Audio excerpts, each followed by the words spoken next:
ம் ம் திருவாசல தூக்கி போட்டு, சமய சாத்திரக்குழியில தூக்கி போட்டு, அருட்பெருஞ்சோதி கும்பிட சொல்றேன்னா, இது தப்புன்னா என்ன? என்னைய விட்டு வச்சிருப்பாங்களா? ஆ அப்படிதான் கேட்டேன். தப்பு சாதியும் ம். மதமும் சம சமயமும் பொய்யென ஆதியில் ஆதியிலேயே உரைச்சுட்டாரு. உணர்த்திய அருட்பெரும் ஜோதி. புரிஞ்சுக்குங்க.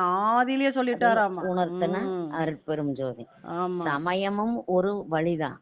ம். அதாவது சமயம் கடந்த சமயத்தை கடந்த நிலை ஒண்ணு இருக்கு. ம். இறைவன் ஒருவன் தான், அவன் ஒளியே வடிவானவன். ஏன் நளினி? ம்?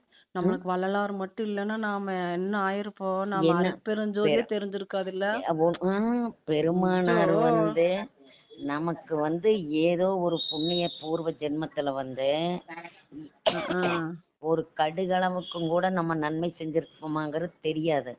ஆனால் ஓஹோ! அதை விட மயிரளவுக்கு நம்ம ஒரு நன்மை செஞ்சதுனால இவ்வளவு பெரிய பொக்கிஷத்தை தூக்கி நம்ம கையில கொடுத்துருக்கிறாரு. உண்மையாவா அருட்பெருஞ்சோதி தெரியலன்னா, நாம என்ன ஆயிருப்போம்? இது ம். என்னன்னு கேட்டீங்கன்னா, இது மிகப்பெரிய ப்ராசஸிங். ஆமா. இது மிகப்பெரிய ப்ராசஸ். ஆனா எளிமையான ப்ராசஸ் கூட. என்ன எளிமை. கருணையா இருக்கணும். ஆனா ஆமா. அது பெருசா அவங்க பண்றதில்ல. ஆனா குடம் குடமா பால் ஊத்தி அபிஷேகம் பண்றேங்கிறாங்க. எனக்கு நான் ம். எல்லாம் இந்த 25 வருஷத்துக்கு முன்னாடியே ம். 25 24வது வயதுலயே ஆ. எனக்கு ஒரு குருநாதர் கிடைச்சாரு, சித்தரடிப்பொடி ஐயா அப்படிங்கிறவரு. ஆ. முதல் கோடி தாத்தா. ம். கோடி தாத்தாக்கு அடுத்தது சித்தரடிப்பொடி ஐயா கிடைச்சு, அவரு ஆ. அருட்பெரும் ஜோதி ஆண்டவரையும் ராமலிங்க வள்ளலார் இந்த ஆ. மந்திரத்தையும் காட்டி கொடுத்தவர் என்னோட குருநாதர். ஆ. அவரு சொன்னாரு, டேய் நீங்க எல்கேஜி யூகேஜி படிச்சு பட்டப்படிப்பு வாங்காமே உங்களுக்கு நான் பிஹெச்டி படிப்பை கொடுத்துட்டேன்டா அப்படின்னாரு. அடடடடா!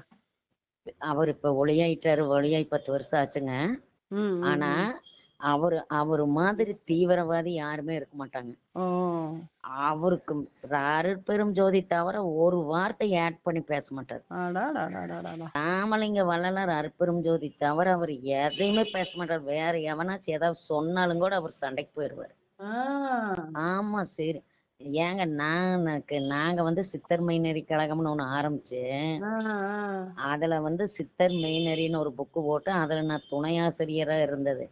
ம். ம். நம்ம பிரஸ் வச்சிருந்ததுனால நம்ம தான் பிரிண்டிங் பண்ணோம். ம். அதுல ஐயா ஒரு கட்டுரை எழுதுனதுல மதுரை மதுரை ஆதீனத்துக்காரவங்க வெடி அங்க பிரஸுக்கு வந்துட்டானுங்க, குண்டனுக்கு 10 பேரு ம். அடிச்சு நொறுக்கறதுக்கு.